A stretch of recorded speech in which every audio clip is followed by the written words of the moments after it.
Attention Earthlings! Yes, that would include you. Scientists have discovered a new member of the solar system. We officially have a new dwarf planet orbiting well beyond Neptune. But that's not all. Despite being small and unremarkable, this object, called 2017 OF201, I know it's a goofy name, might hold the key information about the speculated existence of Planet 9. Or, better said, it spoils the fun because instead of helping us find Planet 9, it could be the first tangible evidence that the theoretical ninth major planet was just that, a theory. But first, what exactly are dwarf planets? And why is this discovery so important? Well, in the early 21st century, researchers gained better telescopes and began discovering smaller, weirder celestial objects. It started with Eris in 2003, but the discovery of additional similar bodies led to Pluto losing its status as a quote, true planet. To proudly carry the name of a planet, a space rock must check off 3 boxes. It must orbit the Sun, not another planet, like a moon would. It must be massive enough for its gravity to make it round. And it needs to be gravitationally dominant in its orbit. In other words, an object should be able to clear out most other objects in its path by absorbing them, slinging them away, or influencing them in some other way, like paying them off. Hey, just kidding. Imagine a giant, powerful truck driving in its own lane, pushing smaller cars aside. Hey, sounds like my commute. Although Pluto is orbiting the Sun and has the needed elliptical appearance, it's in the Kuiper belt, a region full of icy objects. Because it can't clear its orbit, researchers realized that Pluto was not that different from many other similar bodies known as Trans-Neptunian Objects or TNOs. There are well over 5,000 known TNOs out there, with only 1,000 being officially numbered, meaning they've been studied enough to have their orbits confirmed. Now here's where it gets interesting. A while ago, scientists noted a pattern. Many of these minor planets shared similar paths and tilts. This inspired a theory that those objects were influenced by some still undiscovered Planet 9, also known as Planet X. The proposed super-Earth would have a mass 5 to 10 times greater than Earth's. It would orbit far on the outskirts, possibly as far as 500 astronomical units, and like an invisible puppeteer, manipulate the orbits of TNOs with its gravity. Some of these objects get classified as extreme Trans-Neptunian Objects. Let's just call them ETNOs for short. ETNOs are minor planets with an average distance of at least 150 astronomical units from the Sun. They have eccentric orbits, which can't be explained by the gravity of Neptune, Uranus, Saturn, or Jupiter.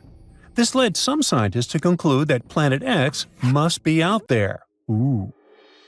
As the years went by and more TNOs were discovered, scientists began to notice that those newly found objects didn't follow the previously established patterns. Many TNOs and ETNOs discovered in the last 5 to 6 years didn't match the same orbital parameters. Of the 6,000 objects found orbiting beyond 30 AU from the Sun, many show no signs of being influenced by a hidden planet. Well, despite that, scientists still hesitate to admit that Planet X is just wishful thinking. Not only is discovering something new exciting, but a planet like that could also protect us by pulling in asteroids from deep space. It could help explain why our solar system looks so different from many others, where super-Earths and mini-Neptunes are common. It might even solve how the solar system was formed, how objects got scattered, and what's still hiding in the dark. Discovering Planet 9 wouldn't just be cool, it could reshape everything we know about the solar system. However, with the discovery of 2017 OF201, actually that's still a mouthful, let's call it Ofie from now on. With the discovery of Ofie, the whole Planet 9 theory seems to be on its last legs. So, what makes Ofie so special, and how does it affect the idea behind Planet 9? The newly discovered member of our solar system is estimated to be about 430 miles in diameter. This places it in the dwarf planet category, certainly larger than many other Trans-Neptunian objects, but still about 1/3 the size of Pluto. What stands out most is its elongated orbit around the Sun. It takes at least 25,000 years to complete one revolution. Its orbit brings it as close as about 45 astronomical units from the Sun, which is similar to Pluto's distance, and extends out as far as 1600 AU at its most distant point. This means it travels far beyond the Kuiper belt and approaches the inner boundary of the Oort cloud. This orbit is not just extremely long, it's also highly eccentric, stretched out like a long oval. This puts it in a rare group of objects that travel to the most distant parts of our solar system. While there are objects with longer orbital periods, like comets that originate from the Oort cloud, they're much smaller than this newly discovered dwarf planet. But despite its relatively large size for such a distant object, Ofie is nearly undetectable. It spends most of its time hidden from Earth's view, far from the inner solar system and too faint for current telescopes to spot. In fact, astronomers estimate it's only visible for about 1% of its 25,000-year orbit. In fact, this new dwarf planet came closest to the Sun in 1930, the same year Pluto was discovered, yet it slipped away unnoticed. Nobody spotted it back then, and it only got discovered in May 2025 completely by accident. By digging through archived data from publicly available telescopes, researchers pieced together its location from 19 separate images taken over 7 years. That's impressive detective work. So, what does all of this mean for Planet X? The archive photos have revealed that this object's orbit does not match any of the orbital clustering previously used to support the Planet 9 hypothesis. It doesn't belong to the same group as other TNOs, and, more importantly, if a hidden planet is really tugging on celestial bodies, Ofie should have been flung out of the solar system millions of years ago.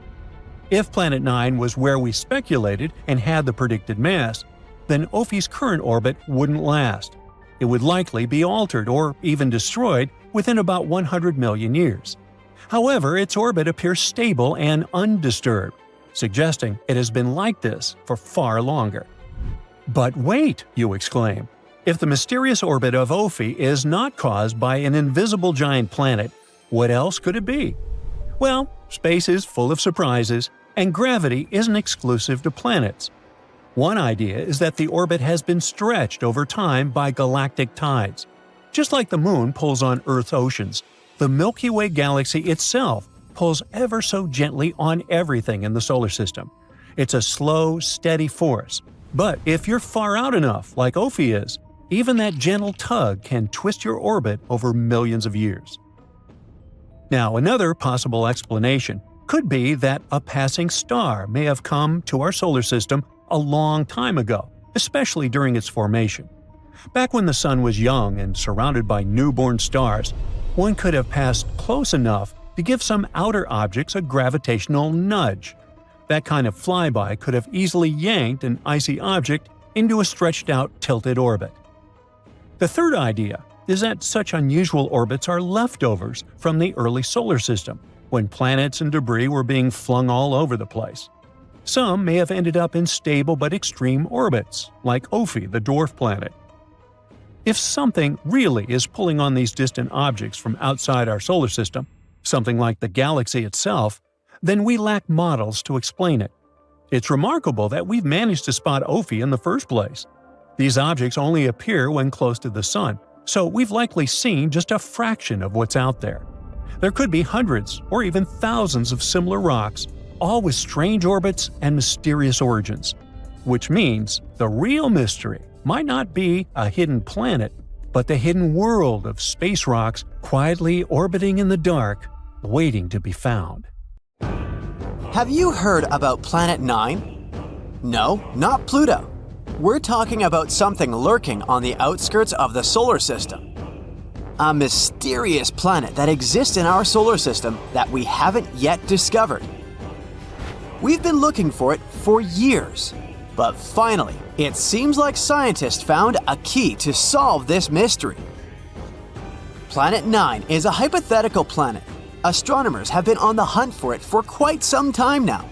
But it's so elusive that they've only been able to piece together a few details about its potential characteristics. One thing we do know is that Planet 9 has to be a massive world, possibly up to 10 times the mass of Earth. That's one big planet. It's also thought to be a distant wanderer, hanging out somewhere between Neptune and Pluto. Some scientists think that Planet 9 might actually be a mini Neptune, with a thick, gaseous atmosphere and a rocky core. Others speculate that it could be an icy world with a solid, frozen surface and a thick layer of hydrogen and helium gas. Of course, since we haven't actually found Planet 9 yet, we can't say for sure what it's like. We're not even sure that it even exists. Some say it's just a myth, like the Tooth Fairy or the Easter Bunny, but others are convinced that it's out there somewhere. And at the end of the day, we're not entirely sure if Planet 9 is even a planet. It might be a special kind of black hole or made entirely of dark matter. The search for Planet 9 began in the early 21st century when a group of astronomers realized that something wasn't quite right with the outer reaches of our solar system. They noticed that some distant objects, known as Trans-Neptunian Objects, were behaving in unexpected ways. Trans-Neptunian Objects, or TNOs, are like the cosmic version of those items in the back of your fridge that you forgot about for years. They're small, icy bodies that hang out in the Kuiper belt, beyond Neptune. So, scientists noticed that these guys started behaving weirdly. At first, they thought it might be a fluke. But as they dug deeper, they began to suspect that there was a ninth planet lurking out there. Why haven't we discovered it yet, you ask? Well, it may be because of Planet 9's weird orbit. All the other 8 planets orbit the Sun in roughly the same plane, which is like a flat disk.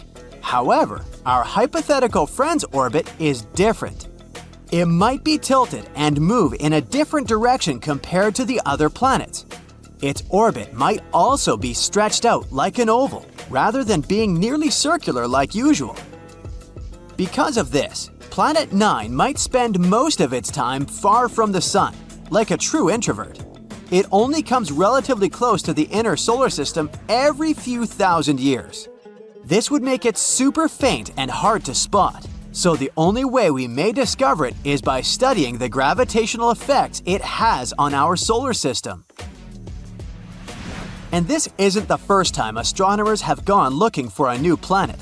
Back in the 19th century, there was a similar hunt for a hypothetical Planet X. But this time, they were armed with much better technology and a much better sense of humor.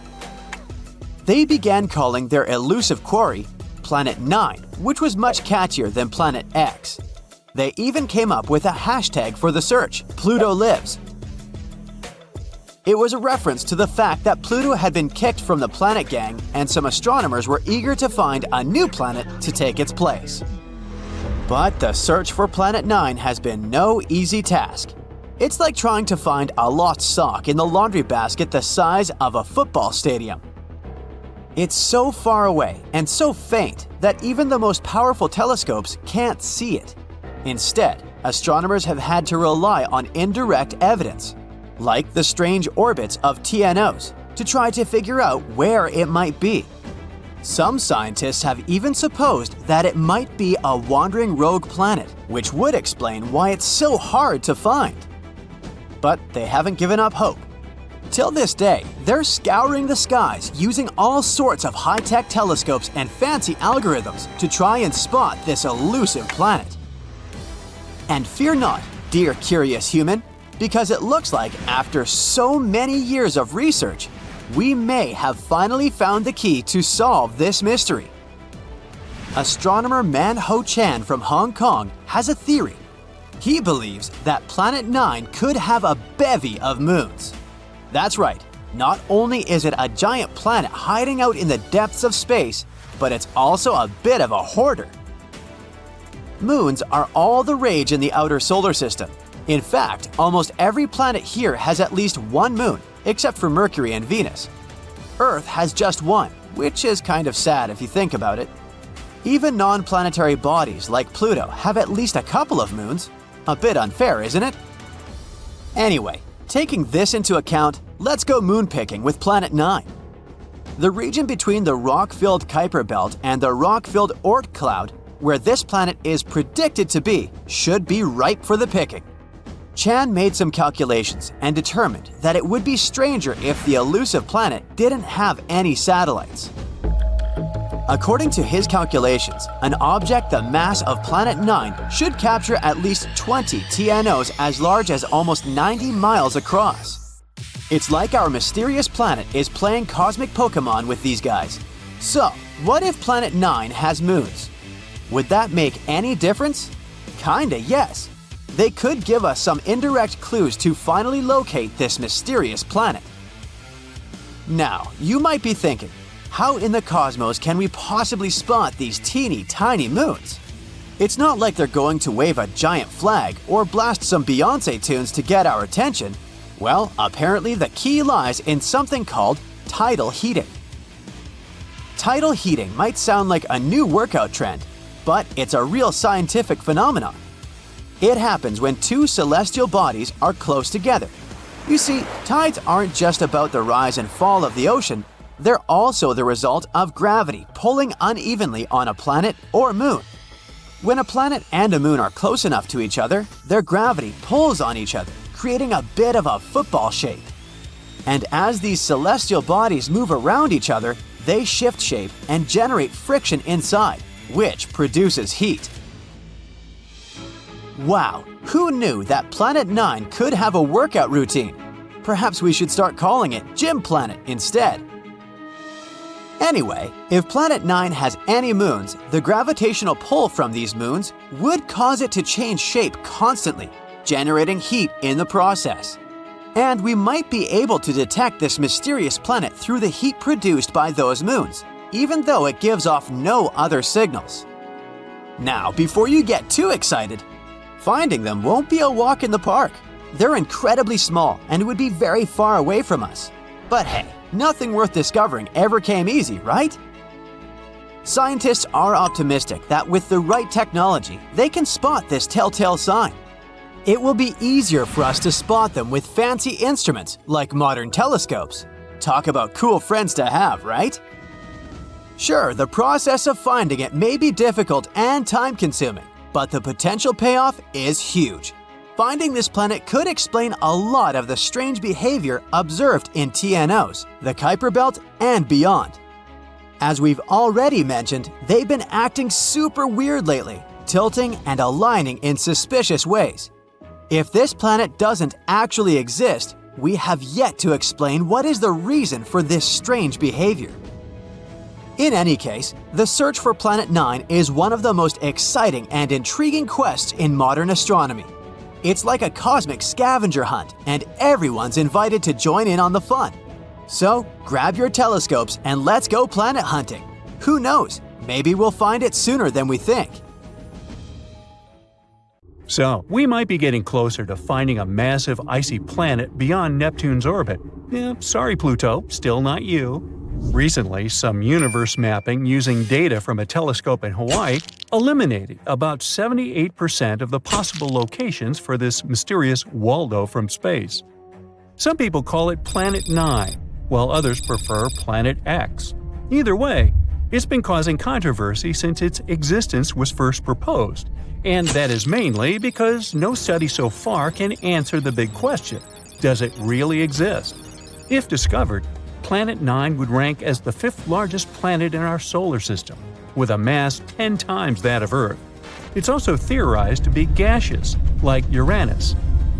The initial study on Planet 9, dating back to 2016, suggests that this colossal new planet orbits the Sun 29 times farther out than Neptune, which sits at about 2.8 billion miles.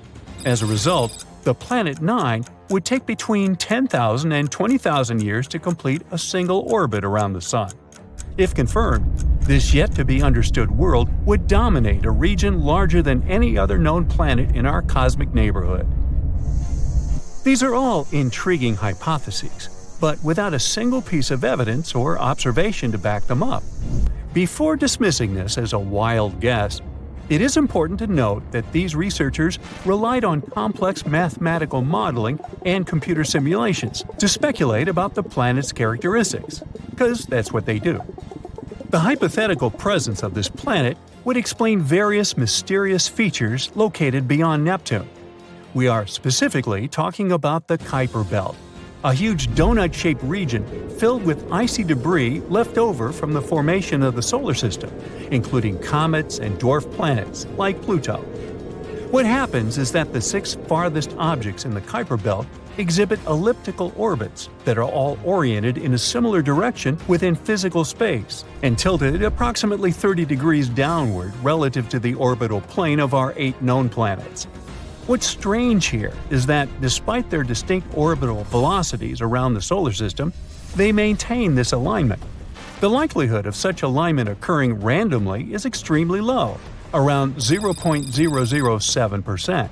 So, here comes Planet 9, a hypothetical massive celestial body that offers a plausible explanation for this strange phenomenon, potentially exerting gravitational influence to shape these orbits. The initial theory didn't hold up for long, facing accusations of observational bias and calculation errors. Then, in 2017, another study popped up, sparking back the idea that maybe Planet 9 is out there after all. This time, Spanish astronomers tried a novel approach, focusing on observing extreme Trans-Neptunian objects. These celestial bodies orbit the Sun in highly stretched elliptical paths, with average distances exceeding 13 billion miles. The research suggests that the distances between these objects' nodes and the Sun might provide clues to Planet 9's location. You see, these nodes are the points where a celestial body's orbit intersects the solar system's plane. When these objects reach these points, they're more likely to interact with other solar system bodies, potentially causing significant changes in their orbits or even collisions. So, if the trajectory of these extreme Trans-Neptunian objects remains stable, everything's fine. But if it's not, well, that's a sign that something else, something big, is messing with their path. And that's exactly what the research found. There is something unseen out there, throwing these objects off course. And that something could be a planet, chilling at a distance between 300 to 400 times farther from the Sun than Earth. To this day, the study of the extreme Trans-Neptunian objects is the strongest evidence we've got for Planet 9's existence. And if you're still not convinced by this theory, know that strange motions like these have led to planetary discoveries before. Neptune, for instance, was spotted because Uranus's motion didn't quite agree with the predictions of Newtonian gravity. But the deflection of its orbit could be explained if it was caused by a pull of an undiscovered planet. And just like that, we discovered Neptune. Now, the year is 2021, and there's all this buzz about Planet 9 again. After correcting some old guesses, studies are now leaning towards the idea that this mystery world follows an epic loop around the Sun every 7,000 years. That is massive news, because it means this planet might be closer than we ever thought, making it easier for our telescopes to spot it. The paper also suggests there is a whopping 99% chance that the funky orbits of these distant objects are all because of this unseen planet, not just some cosmic coincidence. Now, the odds of this whole situation being a fluke are down to a 1 in 250 chance, which is much better than the 1 in 10,000 chance back in 2016. All these optimistic numbers have brought us to where we are today, keeping our hopes and working on better equipment to continue the mission of spotting Planet 9. As mentioned earlier, researchers in Hawaii created some kind of treasure map utilizing the Panoramic Survey Telescope and Rapid Response System to eliminate 78% of its locations.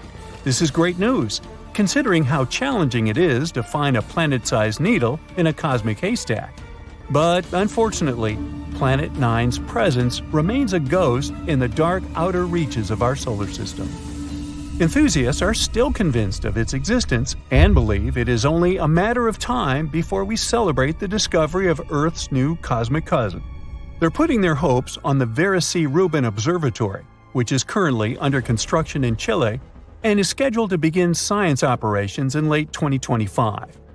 Over the course of 10 years, this observatory will scan the entire southern hemisphere sky every few nights with a 27-foot, fast-moving telescope equipped with the largest digital camera in the world.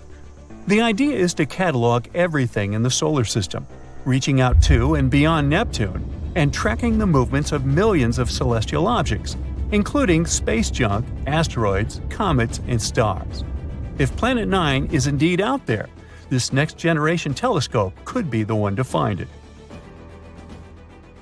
The existence of this mysterious planet is far from being universally accepted in the scientific community. That is simply because Planet 9 isn't the only explanation for the strange phenomenon occurring beyond Neptune. One theory suggests that a group of distant objects, such as dwarf planets, comets, and moons, might be collectively influencing the orbits of the extreme Trans-Neptunian objects. Others believe that a black hole is behind all this. These compressed masses are some of the densest objects in the universe, potentially capable of affecting the orbits of other masses, like how this supposed ghost Planet 9 is believed to be doing. Another bold perspective suggests that our current understanding of the laws of gravity is flawed, actually incomplete. This theory, known as modified Newtonian dynamics, proposes that these distant icy objects exhibit strange behavior not due to influence from another planet, but rather because the immense gravitational field of the Milky Way is influencing them. However, even supporters of this theory acknowledge that it is too early to draw firm conclusions, and much more extensive research is still required. While we continue our relentless hunt for Planet 9, some astronomers have taken it a step further, suggesting the existence of a hypothetical Planet 10. This world has a mass and size like that of Mars or Earth and is located on the edges of the Kuiper Belt. But the thing is, if this alleged Planet 10 is indeed as small as scientists believe, it might not have enough gravity to clear its orbit of debris. And that is pretty similar to what happens with Pluto, being one of the reasons why it got into trouble back in 2006. So yeah, it's better not to get too excited. This supposed Planet 10 might end up classified as another dwarf planet. Look at this giant donut-shaped region far away from Earth, beyond the orbit of Neptune. We're talking about a distance of more than 2.5 billion miles. It's the Kuiper Belt, and something eerie and bizarre is happening there. Dwarf planets and other small objects dwelling there refuse to cluster together. Instead, they follow particular orbits, which is weird. The reason might be a large, mysterious planet hiding beyond Pluto. Its gravity might be messing up the orbits of those Kuiper space bodies. Hear me out. Our solar system is made up of the Sun and everything that goes around it because of the star's strong gravity. This includes the 8 main planets: Mercury, Venus, Earth, Mars, Jupiter, Saturn, Uranus, and Neptune. There are also smaller things like moons, asteroids, and Pluto. For a long time, people thought Pluto was the 9th planet, but when it was reclassified as a dwarf planet, scientists started looking for a new Planet X. Did they have a thing about odd numbers or what? And guess what? Some really think there might be a big, icy planet hiding far, far away beyond Neptune. This mystery planet is often called Planet 9. Now, Planet 9 hasn't been seen yet, but scientists think it might be out there because of some tiny, faraway space rocks called TNOs that move following bizarre, confusing paths. These paths seem to be grouped together and tilted in a way that doesn't happen by chance. This could mean there's a hidden planet pulling them into place with its gravity. If Planet 9 is real, it might be 5 to 10 times heavier than Earth. It would also be super far away, hundreds of times farther from the Sun than Earth is. Over the years, scientists have guessed different distances for its orbit, and the newest guess in 2025 says it could be about 290 times farther from the Sun than Earth. There are some cool ideas about where Planet 9 came from. It might have started as a big planet that Jupiter once kicked out of the inner solar system. Or it might have come from another star or even wandered around space on its own before getting caught by the sun's gravity. Even though scientists have looked really hard using powerful telescopes, no one has actually seen Planet 9 yet, and so far, its existence is still just a theory.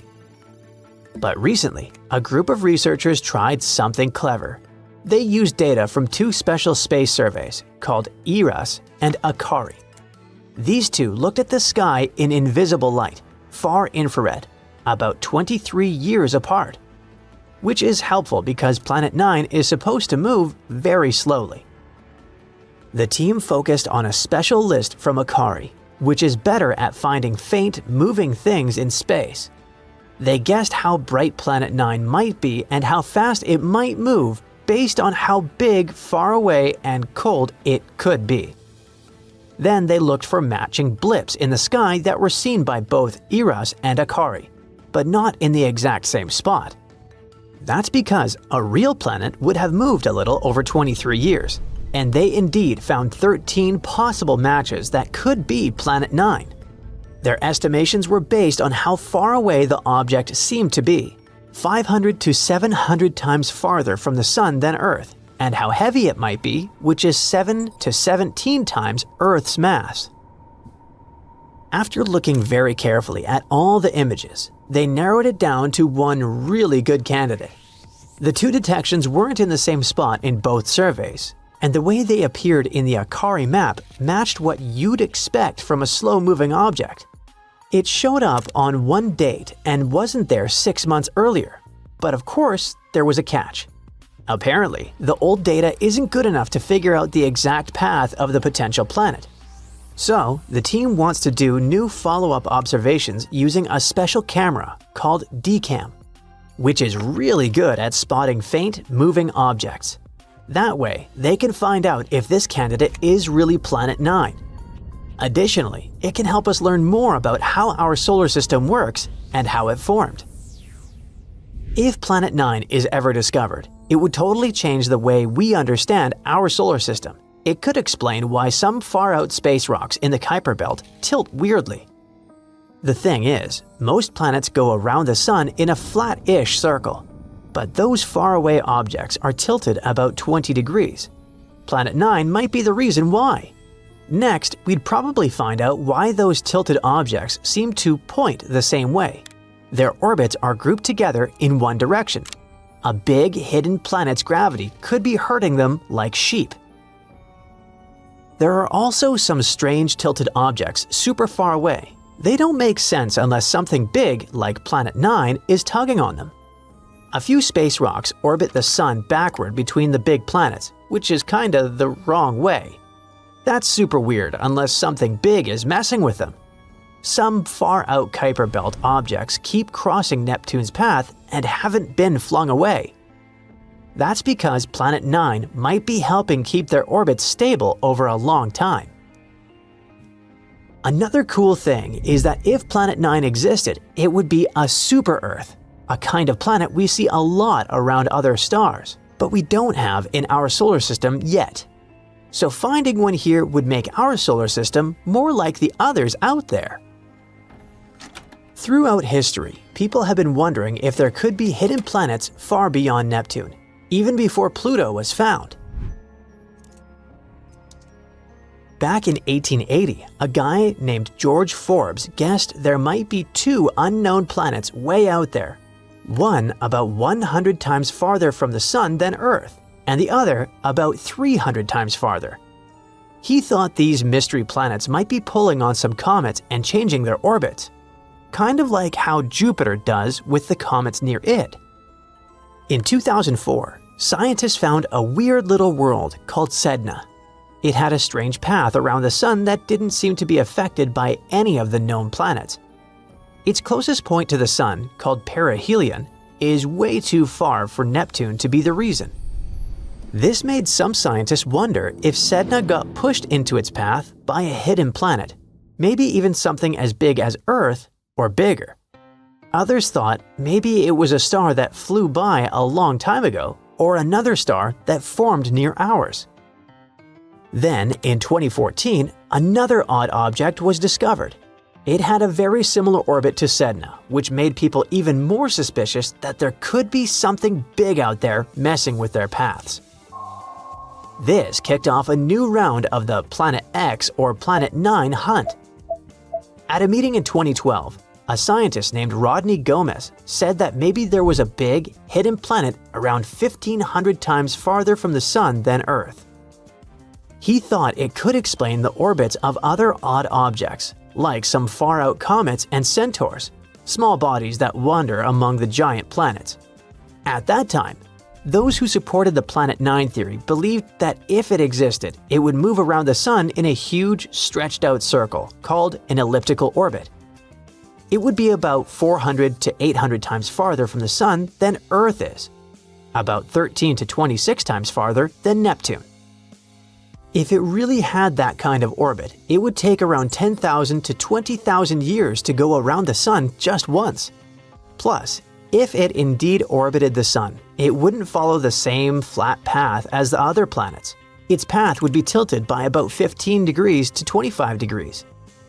The farthest point in its orbit, called aphelion, would be in the direction of the Taurus constellation. As for the closest point, it would point towards Serpens, Ophiuchus, or Libra. As for the composition of Planet 9, it would probably be a lot like Uranus or Neptune. It would have a thick atmosphere made of hydrogen and helium, and it would be super cold, negative 375 degrees Fahrenheit. Its core would be made of iron, and its middle layer would be full of rock and water ice. At the same time, if the planet was smaller and denser, then it might be more like Earth, with a rocky surface instead of a gassy one. According to a scientist named Mike Brown, if Planet 9 was real, a space probe would reach it in about 20 years if we used a powerful slingshot path around the Sun. Now, if Earth were the size of a nickel, Neptune would be about as big as a baseball. That's impressive, but it's nothing compared to the giant ninth planet that might be hiding out there. Now, our Planet 9's discovery saga might have finally come to an end.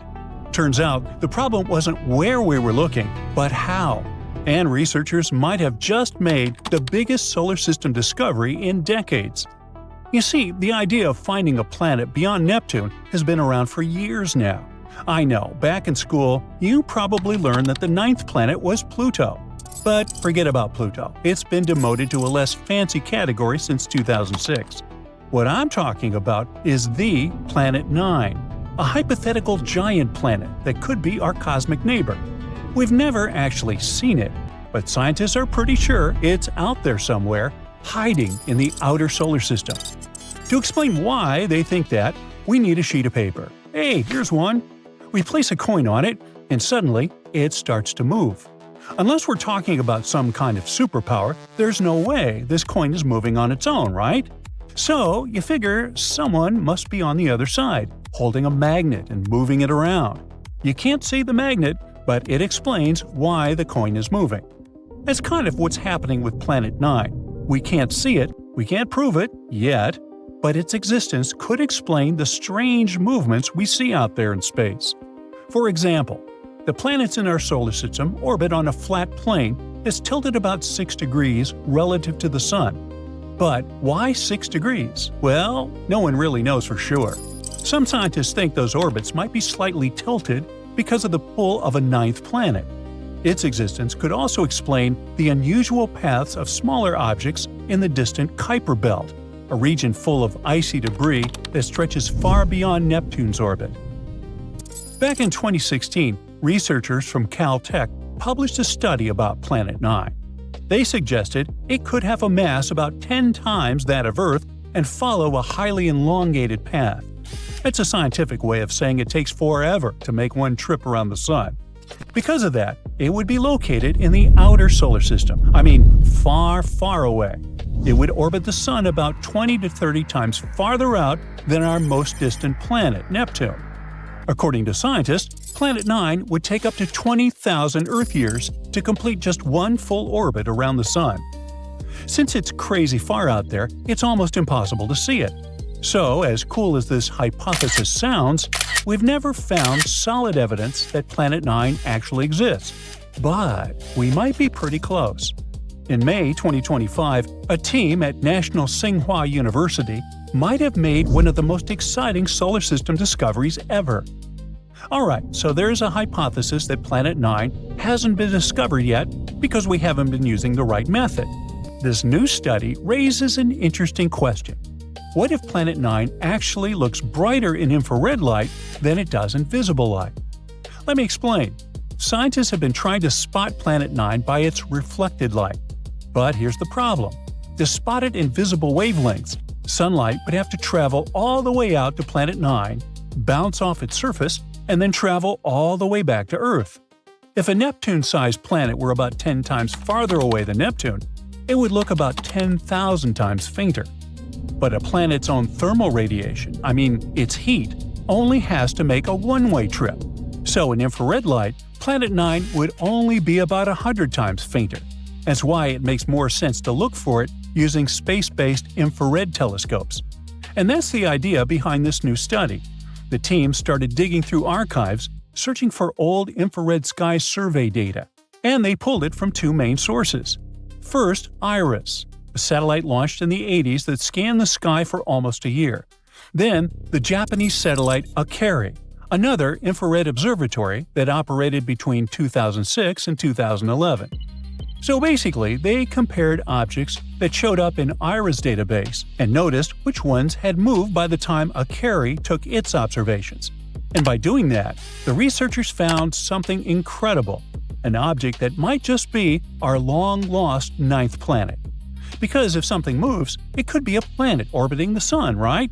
And yeah, they did find some celestial objects showing tiny movements. But before jumping to conclusions, they had to rule out the parallax effect. And that's something really important when we're talking about solar system discoveries. To explain it, I need you to do something. Hold one finger in front of your face. Close one eye, and now switch. Your finger seems to move a tiny bit, right? That's because you're looking at it from a slightly different angle, from one eyeball to the other. The same thing happens when we look out into space from Earth. Since our planet orbits the Sun, our view of very distant objects shifts just a little. That effect is called parallax. My point is, because of this effect, Planet 9 would appear to move across the sky as Earth goes around the Sun. On any given day, it might seem to be in one spot, but 6 months later, when Earth is on the opposite side of the Sun, it would look like it shifted. 6 months after that, it would seem to move back again. Scientists had to account for parallax. Actually, they had to remove its effects. So the team looked at images of the sky taken on the same date every year. Because on that same date, Earth is always in the same spot in its orbit. That means if Planet 9 is real, it would show up in the same place in those images every year. No fake wiggle from parallax, just its real position. This careful search led them to a single object, a tiny dot in the infrared data. This strange little spot had moved slightly along its orbit around the Sun over the 23 years between Iris and Akari. Wait, could that be it? Did astronomers just confirm a hidden planet? Well, maybe. But don't get too excited. The data we have on its motion over that time is not enough to figure out its full orbit. So, for now, we still can't say for sure if this mysterious object is really Planet 9. It's definitely a strong candidate, though. Based on how bright the object appears, the team estimates it could be pretty massive, and that came as a big surprise. You see, previous NASA research ruled out any Jupiter-sized or Saturn-sized planets hiding out there, but a smaller world would have gone undetected. So the scientists were looking for something just a bit bigger than Earth. But it turns out this mysterious planet might be more massive than Neptune.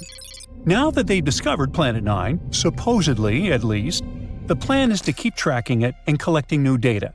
But don't think the road ahead will be easy. Because since the Akari satellite spotted it for the first time, that object didn't just sit still. It's been moving slowly through space ever since. So now scientists need to use regular telescopes on Earth to look for it again. And here's the tricky part. They're not exactly sure where it moved to. so they have to search a pretty big patch of the sky, and so far, no matching object has been found. Whether this really turns out to be the Planet 9 discovery or not, only time will tell.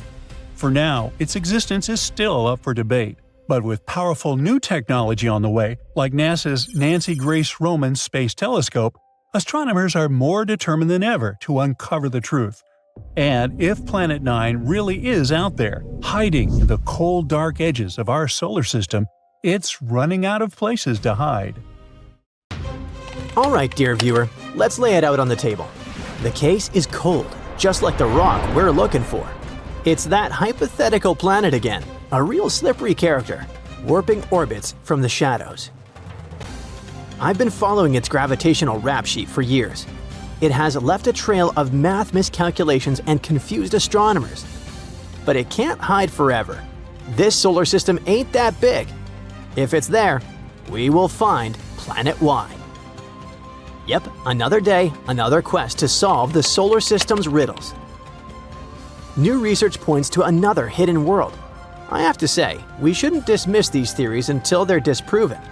Scientists these days are overloaded with a vast amount of data.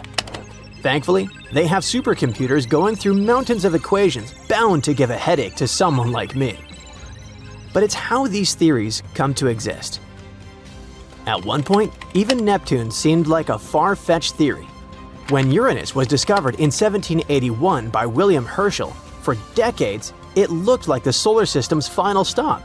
But Uranus didn't quite follow the rules. Something was off. Either the laws were wrong or there was an invisible hand out there. Two math nerds, Adams in England and Leverrier in France, picked up the abacus, and there it was. Neptune appeared exactly where predicted. That's a cool point for math. That triumph inspired the next hunt. In the early 1900s, Percival Lowell became hooked on the Planet X theory. He was sure Uranus and Neptune were still wobbling funny, so he pictured a giant mystery world yanking their strings. His team hunted for years. And in 1930, Clyde Tombaugh found Pluto. Pluto is Planet X? Nope, not so fast. Pluto was too small, it didn't fit. The hype faded, and decades later, Voyager 2 showed that weird orbits made sense all along. Planet X, at least Lowell's version, had never existed. Then came Planet 9. In 2016, researchers noticed that distant Kuiper Belt objects weren't scattered randomly. Their orbits clustered strangely, as if something was tugging them into line. They proposed a super-Earth, 5 to 10 times Earth's mass, orbiting hundreds of AU away. Simulations made it look convincing, but no one has seen it yet. A later discovery, a dwarf planet called 2017 OF201, made things even weirder. Some say it weakens the case for Planet 9. Others say it's more evidence. For now, Planet 9 is still a maybe. However, latest research points to another possible candidate, for now called Planet Y. Unlike the others, it's thought to be smaller, closer in size to Earth or Mercury, and hiding just past the Kuiper Belt. Here's the big clue. Way past Neptune, some icy objects are all tilted, like a bunch of marbles moving to the same side while on a flat surface. That shouldn't happen. Gravity should have straightened them out ages ago. The simplest explanation?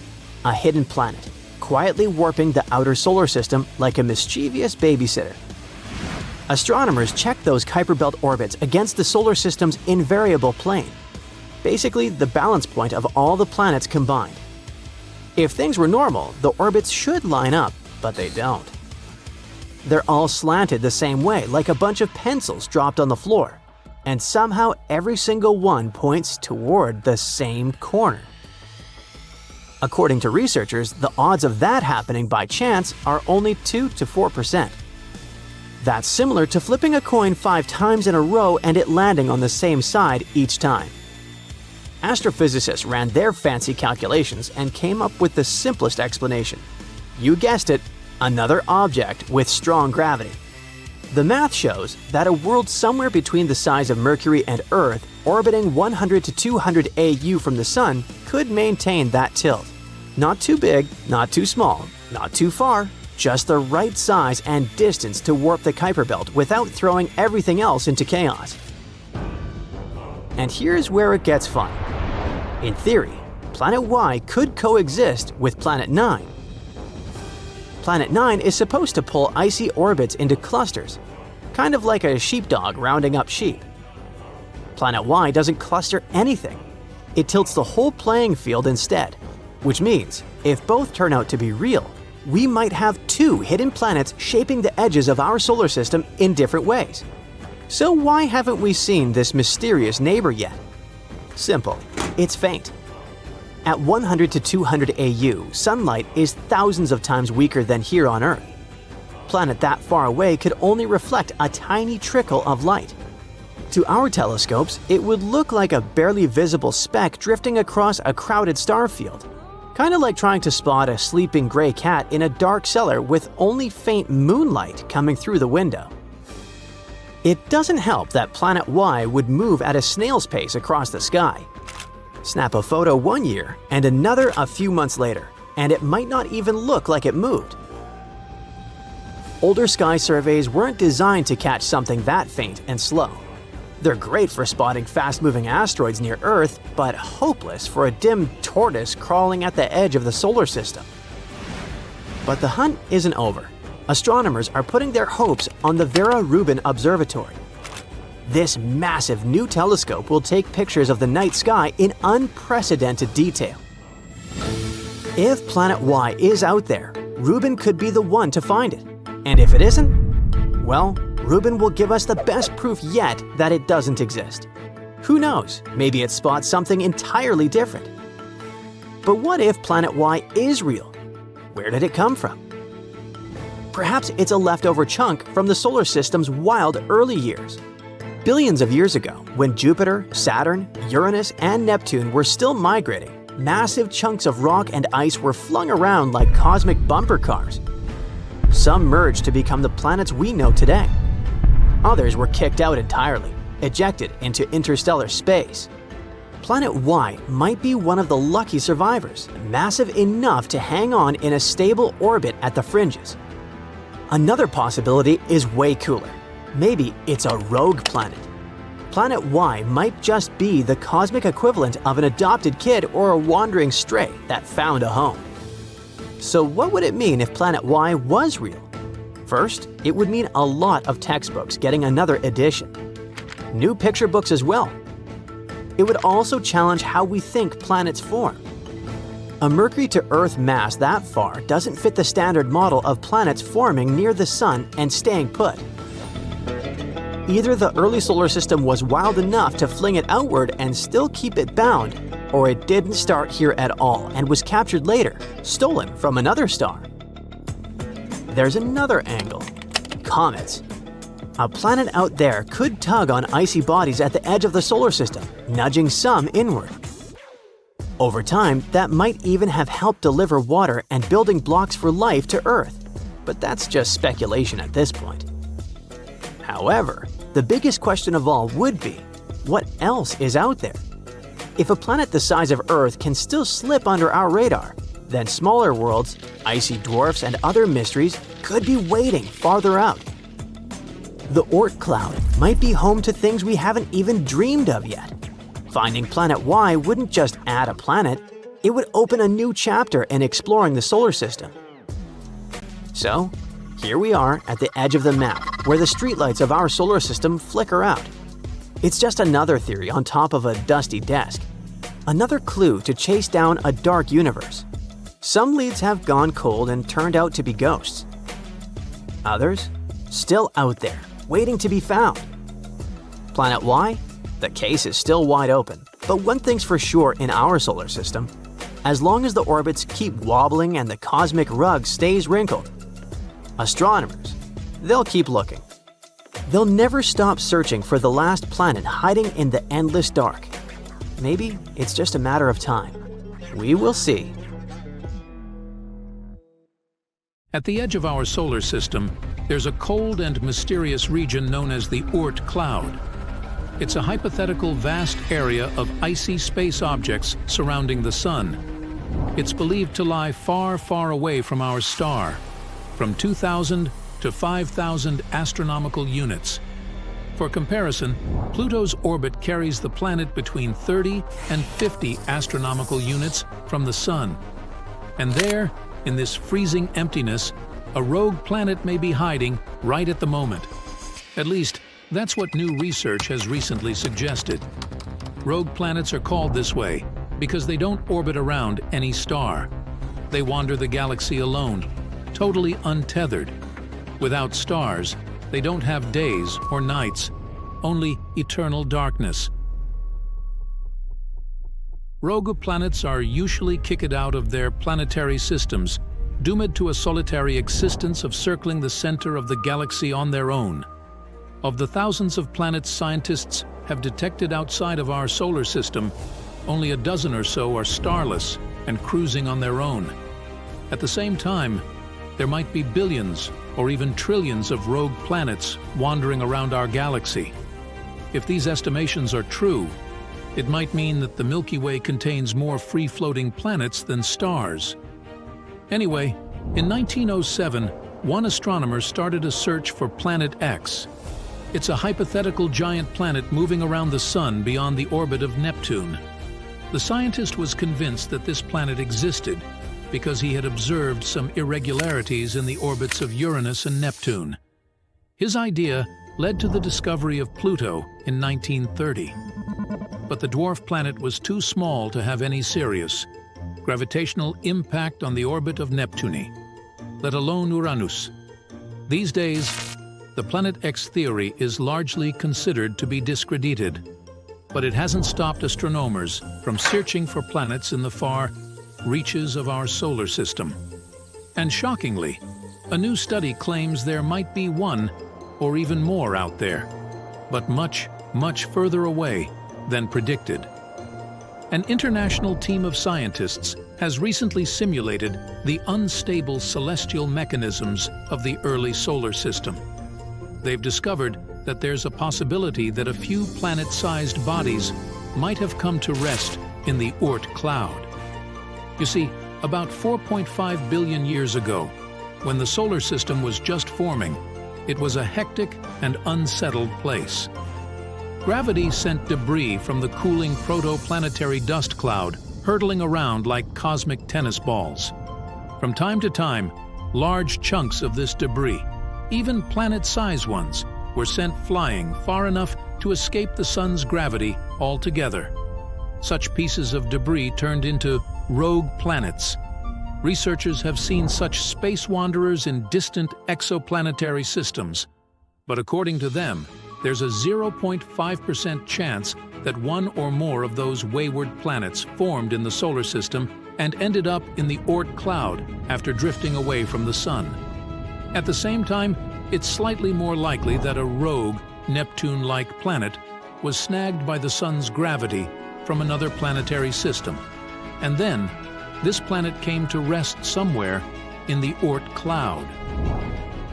The chances that this scenario is true reach 7%.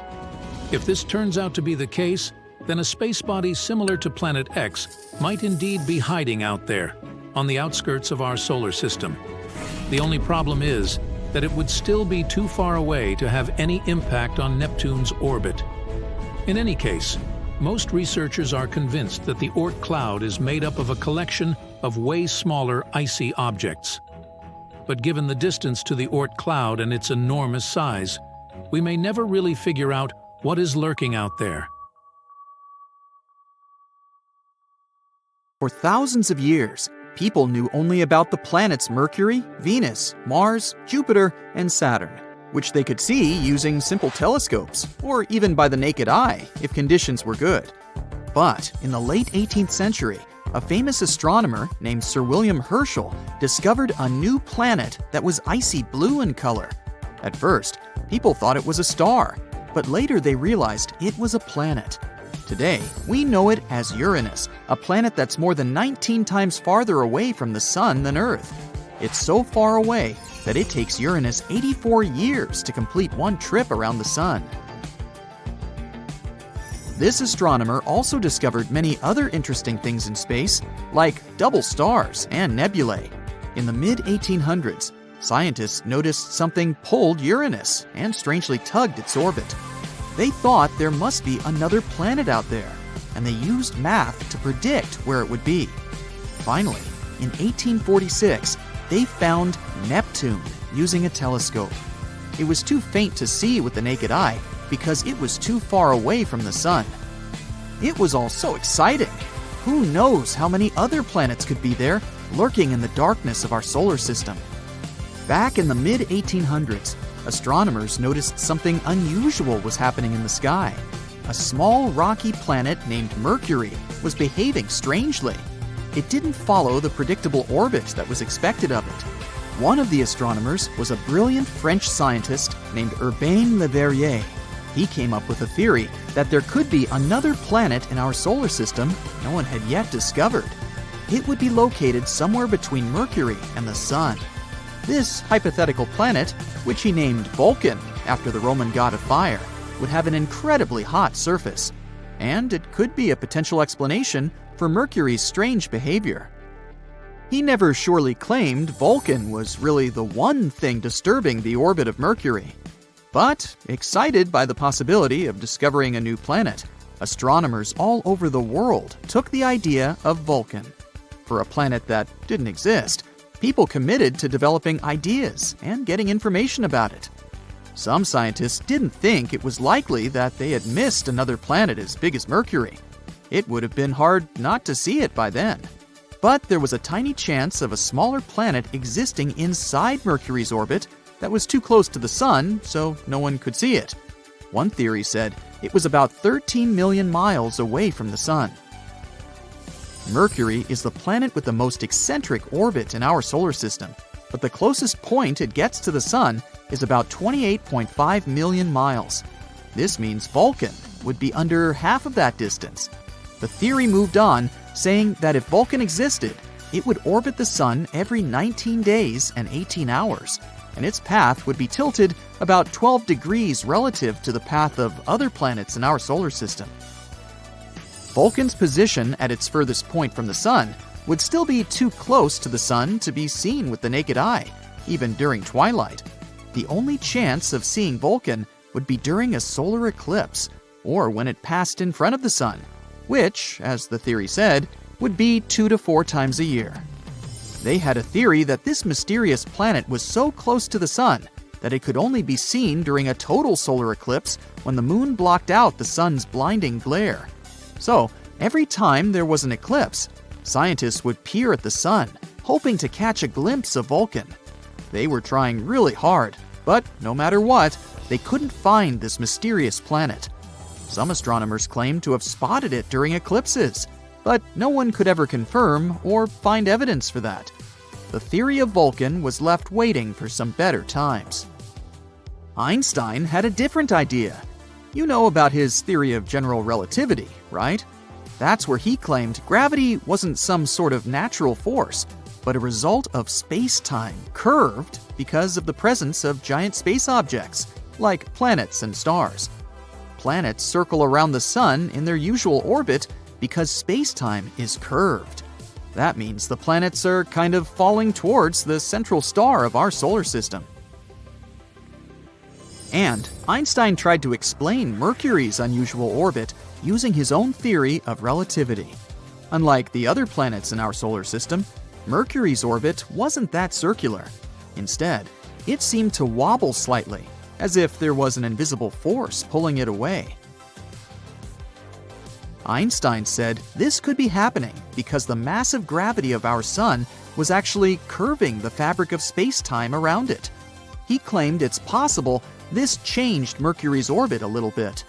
It took the scientific community a while to test this theory, but it eventually seemed like the most plausible explanation.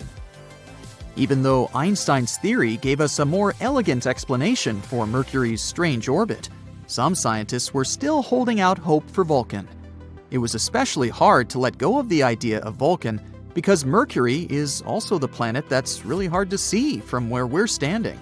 But later, more and more scientists started accepting Einstein's theory above their imagination.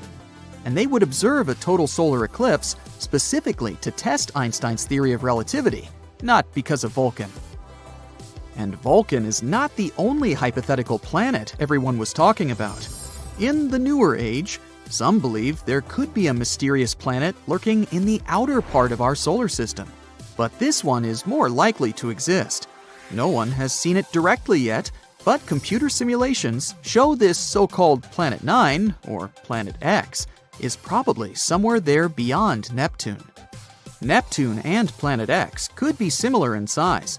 Planet X could be 10 times more massive than Earth and circles around our Sun in an elongated shape, which is on average 20 times farther from the Sun than Neptune. A year there may last between 10,000 to 20,000 Earth years. By comparison, a year on Neptune lasts 165 Earth years. Something this big moving out there beyond Neptune could explain the unusual orbits of smaller objects in the Kuiper belt. The Kuiper belt is the area of our solar system beyond Neptune and where it orbits. And there are most likely many asteroids, comets, and some other smaller bodies there, mostly made of ice. There was another hypothetical planet called Nibiru. Remember those rumors that the world could end back in 2012? One of the popular scenarios was Nibiru, which some claimed would hit our home planet at the end of the year. Of course, nothing happened. We're still here, all set and good, but the idea of Nibiru seemed interesting. Stories started in the 1970s when a man named Zecharia Sitchin mentioned Nibiru in his book, The 12th Planet, claiming it orbits the Sun every 3,600 years. But there's no chance a planet with such an eccentric orbit wouldn't disrupt other planets in our solar system with its gravity. And if it was really coming that close to Earth in 2012, we were supposed to be able to see it with the naked eye. Some simple calculations showed Nibiru would have been nearly as bright as Mars at its dimmest and brighter than the faintest stars you see from a city. Oh well, maybe we'll have more luck in the next 3,500 and something years. In 2011, a comet named Elenin appeared that many people thought could be Nibiru. But when you're looking at comets and planets through a telescope, you see they appear differently. A comet has a coma, which is a gas atmosphere, together with a tail, something a planet doesn't have. Plus, this comet didn't slam into the Earth.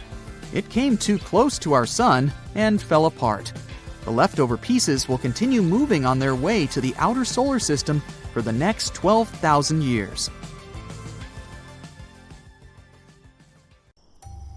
Across millennia, scattered among clay tablets, sacred scrolls, and whispered myths, humanity has preserved haunting tales of a celestial anomaly, a rogue planet, a cosmic saboteur whose rare appearance heralds disaster and upheaval.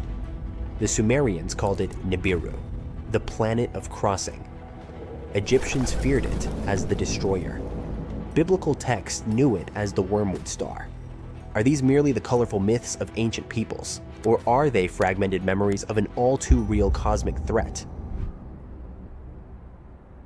Modern science, once quick to dismiss such legends, is now forced to reconsider. In 2016, astronomers Konstantin Batygin and Mike Brown from Caltech presented mathematical evidence suggesting the existence of a massive planet at the far edge of our solar system, Planet 9. Their calculations describe a world 5 to 10 times the mass of Earth, on a highly elongated orbit that takes between 10,000 and 20,000 years to complete a single revolution around the Sun. Here's where ancient myth and modern astrophysics begin to blur. Sumerian cuneiform tablets, dating as far back as the 4th millennium BCE, contain astonishingly accurate astronomical data. They describe a solar system of 12 celestial bodies, including a mysterious 12th planet, Nibiru. How did ancient people know about Neptune, discovered only in 1846, or Pluto in 1930? Were they simply guessing, or did they remember something we've forgotten? One of the most controversial voices in this debate is researcher Zecharia Sitchin. He spent decades interpreting ancient Mesopotamian texts and proposed a radical theory that Nibiru is a habitable world with a sweeping elliptical orbit, home to an advanced race known as the Anunnaki, beings who once visited Earth. Mainstream academia has rejected Sitchin's translations, but the uncanny parallels between his claims and recent astronomical findings are hard to ignore. Let's focus on what the data tells us. Something is warping the orbits of distant objects in the Kuiper belt, a vast icy region beyond Neptune. These objects behave as if being shepherded by a massive, unseen force. The dwarf planet Sedna, for example, follows a wildly unusual orbit that can't be explained by known gravitational influences. And then there's the Kuiper Cliff, an abrupt drop-off in the number of objects beyond 50 astronomical units. What's causing it? Something or someone. These anomalies have left astronomers scratching their heads and have fueled growing speculation that a massive, unseen planet is hiding in the dark outskirts of our solar system. Ancient texts from multiple civilizations describe apocalyptic upheavals linked to a celestial intruder. The Egyptian Ipuwer papyrus eerily recounts plagues and chaos.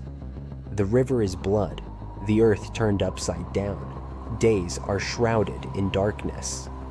The Babylonian Epic of Era speaks of a time when the stars left their appointed paths. These aren't just poetic metaphors.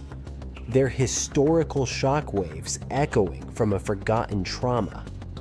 So what happens if Nibiru, or Planet 9, makes its next approach? Even without a direct collision, the consequences could be catastrophic. Its gravity might tilt Earth's axis, triggering sudden climate shifts. It could awaken tectonic fault lines and stir dormant volcanoes. Disturbed asteroid belts might send deadly space rocks hurtling toward us. It could disrupt our magnetosphere, disabling electronics and satellites. But perhaps the most chilling aspect of this theory is the cycle. Sumerian texts suggest that Nibiru returns roughly every 3,600 years. If this is true, its last passage might have occurred around 1600 BCE, a time curiously aligned with the collapse of Bronze Age civilizations, a period marked by mass migrations, natural disasters, and inexplicable cultural decline. Was this coincidence or consequence? The clock might be ticking again. Today, the hunt for Planet 9 continues, using the world's most powerful telescopes and cutting-edge simulations. We stand on the edge of either confirming the greatest myth ever told, or revealing that ancient peoples tried, in the only language they had, to warn us. It may not bear the name Nibiru. It may not carry golden tablets or alien emissaries, but if it exists, its return will reshape everything we think we know about history, science, and our place in the cosmos. One thing is certain, our solar system is far from tamed. It harbors secrets in its coldest, darkest corners, riddles older than civilization itself. And perhaps, just perhaps, the old stories were never stories at all. Maybe they were prophecies. Maybe they were the echo of survivors. Maybe the star of change is already on its way. Ooh, that quick flash. Did you see it? That's an object smashing into the moon at unbelievable speed. And what makes it so special is that we almost never catch lunar impacts in real time. We still don't know what exactly hit it, But scientists think it might be linked to the Phaethon asteroid, one of the strangest, most mysterious objects we know of. This impact happened on December 12, 2025. Andrew Marshall Lee, a final-year PhD student, was doing a late shift at the Armagh Observatory and Planetarium in Northern Ireland. He was working with the Armagh Robotic Telescope, the newest and most advanced one there. Everything seemed normal at first. The moon was just sitting quietly on his screen. But then, around 3 in the morning, something unexpected happened. He saw a flash. That was the impact of a small object hitting the moon. The team is still trying to pin down its exact size, but they think it was no bigger than 2 inches across, which is about the size of a golf ball. And this object was moving insanely fast, at about 22 miles per second. To give you an idea, it's more than 100 times faster than a commercial jet. And yeah, I get it. When you watch the video, it's only a quick blink. It's not exactly thrilling. But the fact that Marshall Lee caught the exact moment it happened is actually super rare, and that's what makes this one such a big deal. It's the first video recording of a lunar impact flash in Ireland, and only the second one ever recorded from the United Kingdom. But just because it's rare to see that kind of event happen, that doesn't mean impacts on the moon are rare. It's actually the total opposite. We have a huge advantage on Earth, our atmosphere. It works like an invisible shield. It slows down incoming space debris, and it can even burn a lot of it up before it reaches the ground. But the moon doesn't have that kind of protection. So our poor natural satellite gets hit all the time by asteroids and meteorites. The good news is, most of what hits it is tiny, no bigger than little specks of dust. Now, if we talk about slightly bigger ones, we can look at some rough numbers. Scientists think around 100 space rocks the size of ping pong balls hit the moon every single day. That adds up to roughly 36,000 in a year. So, it's kind of strange that we don't capture these impacts more often. But the explanation is actually pretty simple. As we mentioned earlier, these space rocks are usually tiny, and if a ping pong ball already looks small here on Earth, imagine something that size flying through the huge emptiness of space. We can say it's basically invisible. That's why we usually can't spot them with a telescope. They're too faint for that. But the moment one of these little objects hits the moon at a crazy high speed, everything changes. The energy from the impact turns into heat and light. It blasts and melts a bit of the surface, and for a split second, it makes a bright flash that we can see from Earth. And there's one more problem. The moon is huge. Impacts can happen anywhere on its surface, so it's almost impossible to keep a telescope pointed at the exact spot where the next big hit will happen. So, most of the time, scientists don't catch lunar impacts with their own eyes. What usually happens is that they record the moon for hours, run all that footage through some software, and the program flags it if a flash shows up. But in Marshall Lee's case, he just happened to be looking at the screen at exactly the right moment, and he saw it happen live. Now you get how lucky he was, right? For now, the team has a pretty good idea of this space rock's size and speed, but it's still hard to say exactly what it was or where it came from. Their best guess is that it was linked to the Geminid meteor shower, which happens in December. And that actually makes sense. Lunar impacts are more likely to be spotted during big meteor showers, when the moon passes through streams of leftover space debris. So this could be one of those moments where the timing was just perfect. Now, the Geminid meteor shower is tied to one of the strangest space objects we know of, called Phaethon. It's labeled an asteroid, but it certainly doesn't behave like a normal one. You see, when Phaethon gets close to the Sun, it brightens up and even forms a tail, just like a comet. But its tail isn't made of dusty material the way comet tails usually are. According to NASA, its tail is made of sodium gas. That's why scientists are not totally sure what to call it. So, for now, Phaethon is officially listed as an asteroid, but a very weird one. Anyway, this strange object swings closer to the Sun every December, and when the heat gets intense, Phaethon starts shedding tiny bits of rock. When those little pieces dive into Earth's atmosphere, they burn up and make bright streaks across the night sky. At the peak of the Geminid shower, people can spot up to 120 meteors an hour under perfect conditions. The Geminids are usually bright and fast, and they often look a bit yellow. Of course, not all of those pieces hit Earth. Some miss us completely, and a few end up hitting the Moon instead. And that's probably what Marshall Lee saw that night. Now, even though the impact wasn't huge, flashes like this are still really useful for science. Astronomers use them to estimate how often the Moon gets hit by small space rocks. And once they know that, they can make better guesses about how many bigger asteroids are out there, the kind that could make it through Earth's atmosphere and cause real damage. And sightings like this matter for the future too, especially for space travel. Space agencies want to build bases on the Moon, and the goal is to make it a place where people can stay and work, not just visit. The Moon is our closest neighbor in space, so it's a great place to learn new things and try out new tools. It's also the perfect practice ground for bigger missions later on, like sending humans to Mars. NASA, for example, is working on something called Artemis Base Camp. The plan is a small base near the Moon's south pole, with places for astronauts to live and work, plus a rover that can travel farther from where they land. NASA also has plans for the Lunar Gateway, a small space station that would orbit the Moon and help crews and supplies move between Earth and the Moon's surface. There's also the International Lunar Research Station program. Its goal is to build a long-term research base on the Moon, starting with robotic missions that land first and prepare the area before people arrive. The program focuses on using local resources, such as ice in the Moon's soil, to produce water, oxygen, and other supplies needed for life. By staying on the Moon for longer periods, scientists hope to learn how humans can live and work far from Earth and use this experience to prepare for future missions to Mars and beyond.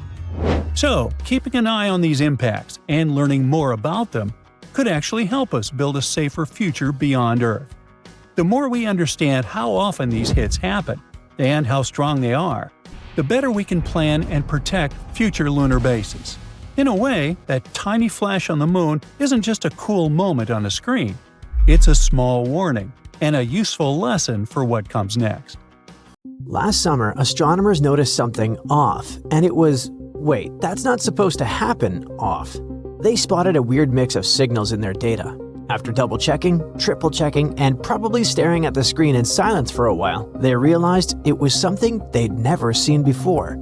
They may have just caught the first ever super kilonova. You've probably heard of supernovae, those big dramatic explosions marking the end of a star's life. It happens like this. A massive star runs out of fuel, its core collapses, and it blows itself apart. Sometimes a white dwarf star steals too much material from a nearby companion using its super powerful gravity. That stolen gas, mostly hydrogen, spins around the white dwarf in a disk and then slowly falls onto its surface, eventually triggering a massive thermonuclear blast. By the way, since we've mentioned it, a white dwarf is the scorching hot, ultra-dense core that remains after a small or medium-sized star, like our Sun, exhausts its nuclear fuel and blows off its outer layers to form a planetary nebula. Then, over billions of years, it slowly cools and becomes a theoretical black dwarf. It's roughly the size of Earth but packs around the Sun's mass, which makes it incredibly dense. Black dwarfs are powered only by leftover heat, not ongoing fusion. Either way, the birth of a supernova is loud and bright. These explosions often leave behind a neutron star, which is so dense that a single teaspoon of it would weigh about 1 billion tons. Basically, less star and more cosmic anvil. But then there's this rarer kind of VIP event, the kilonova. Astronomers have only ever seen one of those. Back in 2017, one event confirmed what scientists had predicted for decades. 2 neutron stars slammed into each other and shook space-time with gravitational waves. Such collisions don't just look cool, they create heavy elements like gold and platinum. Kinda like a cosmic factory. There's a chance that the gold in your phone or on your finger was forged in a violent neutron star crash billions of years ago.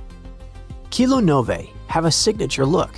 The explosion produces so many heavy metals that they block blue light, leaving behind a deep red glow. It's subtle and incredibly hard to catch. Now, here's where things get interesting. What astronomers spotted in 2025 didn't really fit into the supernova box, but it didn't look like a regular kilonova either. It was too powerful and too strange. Neither did it behave the way either event should on its own. That's why some scientists believe they might have spotted something new, a super kilonova. We're talking about a collision or chain reaction so extreme that it goes beyond anything we've observed before. Right now, it's too early to draw conclusions. Astronomers are arguing politely, running more simulations, and waiting to see if the universe decides to do it again. Because in the universe, twice is often the proof. But how could this super kilonova occur? Scientists suggest quite a wild sequence of events. Picture this. A massive star collapses in a supernova, but instead of leaving behind one neutron star, it produces two. Almost immediately, those two ultra-dense remnants begin spiraling toward each other. Within moments, they collide and merge, setting off a kilonova on top of the original explosion. In other words, it could be not just one cosmic blast, but a chain reaction. Two of the most extreme events in the universe happening nearly back-to-back. The mystery itself started on August 18, 2025, when the LIGO and Virgo gravitational wave detectors picked up a signal from 1.3 billion light-years away. The event immediately caught attention. The ripples in space-time looked exactly like what astronomers would expect from two neutron stars crashing into each other. But there was a plot twist. The International LIGO-Virgo CAGRA team quickly alerted astronomers worldwide. The data suggested a neutron star merger, but at least one of the objects seemed unusually small. Together, the pair weighed just 0.87 times the mass of the Sun. But neutron stars aren't supposed to be that light. According to everything we know, they should weigh at least 1.2 solar masses. At the same time, the analysis showed a 99% chance that one of the neutron stars fell below that limit. That shouldn't happen under normal conditions. So either the models were missing something, or this object formed in a completely different way.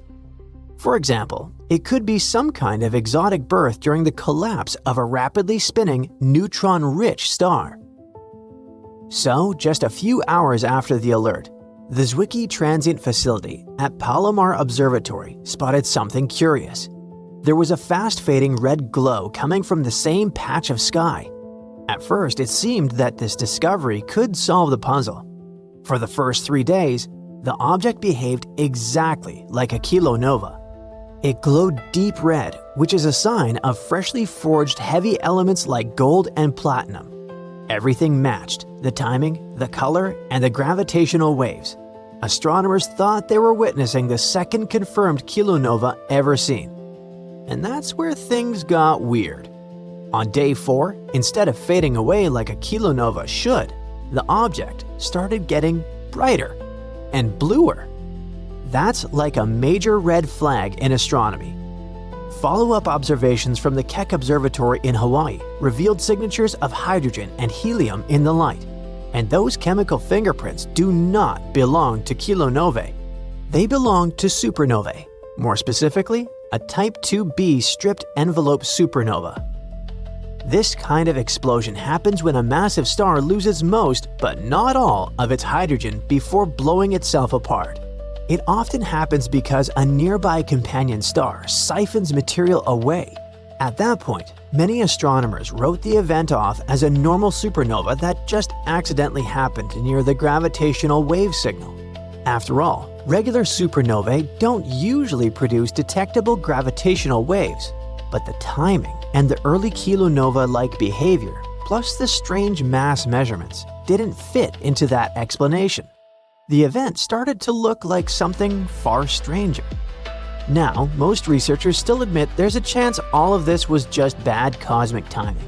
Statistically speaking, they can't fully rule out that the neutron star merger and the explosion just happened to occur near each other by coincidence. Still, the overlap in both time and location looked strange, and they couldn't ignore it. What if both signals came from the same catastrophic event? It would be an extreme scenario involving a rapidly spinning massive star. This star wouldn't collapse into a single dense core.